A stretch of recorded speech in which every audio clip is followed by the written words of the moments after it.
ever feel like those air traffic controllers have got like the coolest job ever, watching those tiny planes on radar. Right. Well, how about being the one who makes sure those blips stay safe and on track? Yeah. Today, we're diving deep into how to become an air traffic safety technician and, more importantly, how you can totally ace that interview. That's what we're here for. We're going to walk through some of those common interview questions, decode what those hiring managers are really looking for, and of course, we'll see how RoleCatcher's AI can give you that extra edge. Okay, so the career guide, it really highlights how high stakes this job is. We're talking safety regulations, advanced technology, and let's be honest, the pressure of making sure our skies are free from, well, those headline-making collisions. Absolutely. And, the guide even mentions how technicians sometimes work at heights in confined spaces. Oh, wow. So, yeah, being able to stay calm under pressure, that's essential. This isn't your average 9 to 5. Which is why this interview prep is so important. Absolutely. Speaking of which, let's jump into that interview guide. First question. Can you describe your experience in air traffic control systems? Okay. It feels like they want more than just, oh, I've used this software, I've used that software. Yeah, definitely. It's more nuanced than that. Imagine you're talking to someone who's never even seen a radar screen before. Okay. They want to know, do you actually understand how these systems work together to keep those planes moving smoothly? So instead of just saying, oh, I'm familiar with radar, you'd want to say something like, during my time at, say, O'Hare, I tackled a radar interference issue caused by, let's say, severe weather. Yeah. Using, adaptive signal processing to resolve it. Now you're talking. You've demonstrated problem-solving, technical knowledge, and real-world application all in one go. And it sounds so much more impressive. Absolutely. Now, the next question in the guide. How do you ensure compliance with safety regulations and protocols in your work? Seems straightforward. Right. But it feels like this is where you can really showcase how committed you are to safety. It's all about how you frame it. The guide highlights how employers want to see you're proactive. So instead of just reciting regulations from memory, share a story. There was this one time I actually had to delay a whole project because I spotted a potential safety issue with, the wiring schematic. It shows you're not afraid to put safety first. Exactly. That you've got the guts to say, hold on, something's not right here. That kind of judgment, that meticulousness, that's crucial in this field. Remember, this job is as much about preventing those close calls as it is about knowing what to do when they happen. Now, for the question I think we all dread a little, Liv. Oh. How do you manage stress and pressure in your work? The big one. The field just seems, well, intense. It can be, for sure. Honesty is key here. Don't just give them a canned response about how you thrive under pressure. Right. They're looking for self-awareness. What helps you stay calm, focused? What are your strategies? Right. It's about having those go-to methods. Like, in my last role, I relied heavily on time blocking to juggle multiple projects with super tight deadlines. It helped me avoid getting overwhelmed and ensure that every single detail was accounted for. Exactly. And what's cool? You can upload that kind of answer to RoleCatcher's AI. See how it would actually resonate with potential employers. That's the beauty of it. It's like having a digital coach in your back pocket. You get feedback, fine-tune your answer, and boom, you make the best possible impression. That's like having a secret weapon for your interview. Yeah. Okay, switching gears a bit, the guide really emphasizes radar technology. Makes sense. It's a core skill for air traffic safety technicians. For sure. So, no surprise they ask. Can you describe your experience with radar technology? Right. But how do you make your answer stand out? It's about showing you understand the nuances. You know more than just the difference between primary and secondary radar. For those of us who don't, what is that difference? So primary radar, it sends out a signal and basically sees what bounces back, right? Okay. Secondary radar relies on transponders on the aircraft to get more detailed info. That makes sense. So you've got to connect it to the bigger picture of air traffic safety. Instead of just saying, I know about these types of radar, try something like, during my internship at, say, JFK, I was responsible for helping calibrate their secondary surveillance radar, which was super important for ensuring accurate aircraft tracking, especially during those peak hours when things get crazy. Now you're painting a picture. Exactly. You've got context, you've got specific expertise, and you've highlighted the impact of those skills on actual air traffic safety. You're showing them you get it. You're not just rattling off technical terms. It's like you're giving them a peek into how you think, how you approach challenges. Absolutely. And speaking of staying sharp, The guide talks about how important it is to stay updated on changes in regulations. Right, right. This field's constantly evolving. Absolutely. Which leads us to another very common question. Yeah. How do you stay up to date with changes and developments in air traffic safety regulations? They want to know you're proactive, that you're not just going to wait for someone to tell you there's a new rule book. So mentioning publications you follow, online courses, even those professional forums where you connect with other people in the field. Exactly. Show them you're engaged. And don't forget certifications. The guide specifically mentions the Air Traffic Control Specialist certification as being key for career advancement. It shows you're serious about staying current. And that's where a tool like RoleCatcher's Career Compass can be a game changer. It points you towards those relevant certifications, courses, all that good stuff that can really beef up your resume and show how dedicated you are to growing in this field. It's all about connecting those dots. Now, let's move on to a question that requires a bit more storytelling. Okay, so this next question, it really tests if you can think on your feet and really communicate clearly. Can you describe a time when you had to communicate effectively with multiple teams to ensure safety? Oh, this one definitely needs a good story. It does. The guide mentions how technicians interact with, like, everyone, airport authorities, pilots, engineers, even the ground crew. Oh, yeah. It's a team effort for sure. It's like being the conductor of an orchestra, making sure everyone's in sync. You've got that right.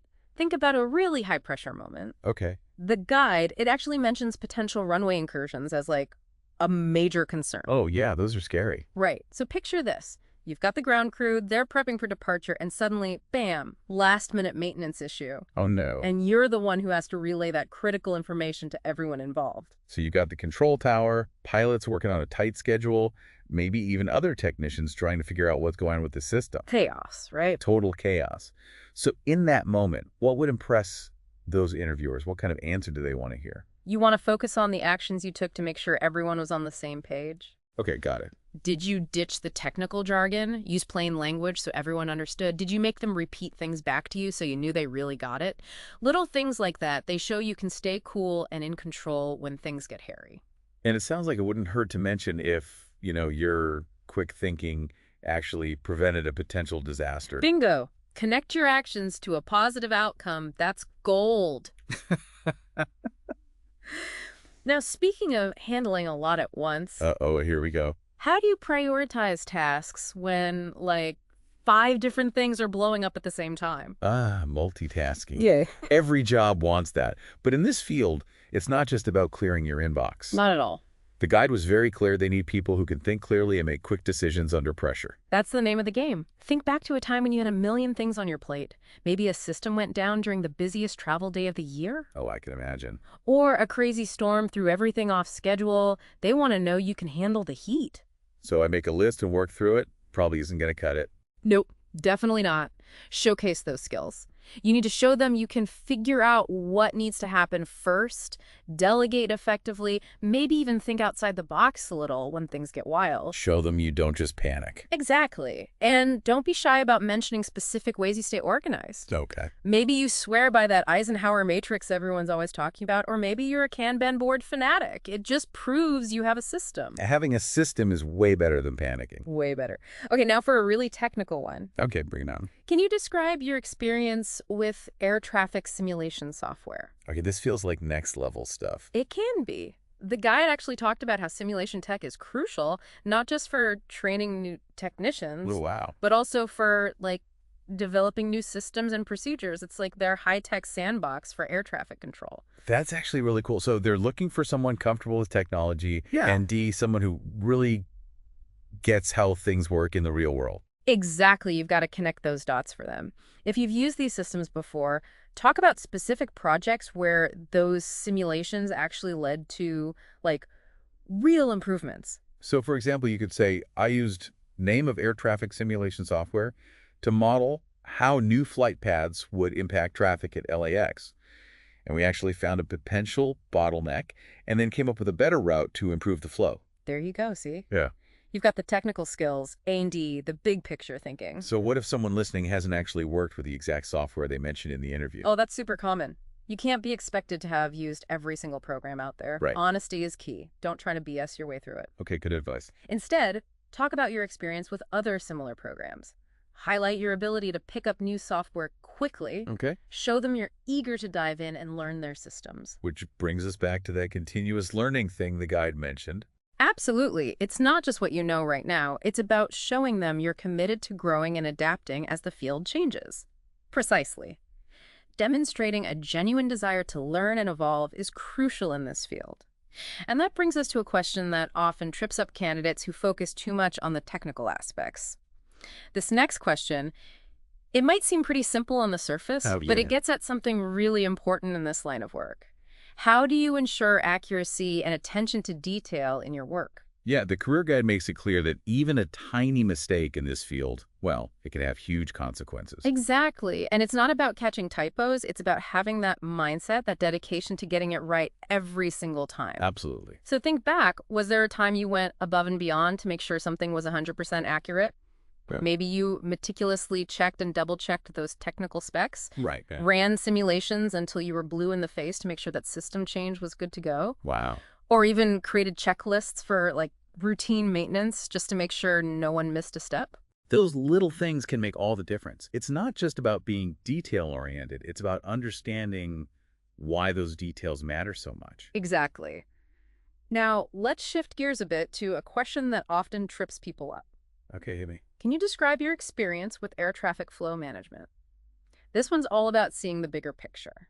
The guide definitely emphasizes that. They want technicians who understand how their work impacts the entire system. Yeah, it's not just about fixing one radar station. It's about knowing how that radar station keeps everything moving smoothly up there. Like being a chess master or something. Exactly. So have you ever worked on a project where you had to really think about that flow? Maybe implementing a new routing system? Okay. Or figuring out how to optimize radar coverage around a busy airport?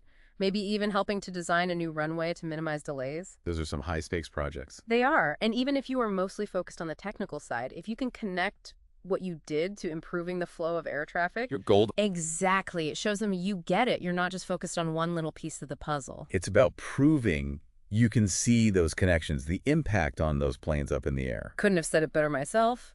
And remember, even if you don't have direct experience with everything they ask about... Right. RoleCatcher's AI can really help you fine-tune those answers. Oh, yeah, that's right. It's like having a personal interview coach in your pocket, helping you emphasize the skills and experience that'll really resonate with those hiring managers. It's those little edges that can make all the difference in a competitive field like this. Absolutely, because at the end of the day, this job, it's about keeping people safe. Couldn't agree more. It's demanding, for sure, but it's also incredibly rewarding. Well said. We've covered a ton in this deep dive. We have. From those tricky interview questions to what it really takes to excel in this vital role. You're now armed with the knowledge and insights to crush that interview. Absolutely. Just remember, preparation is key. Use these resources.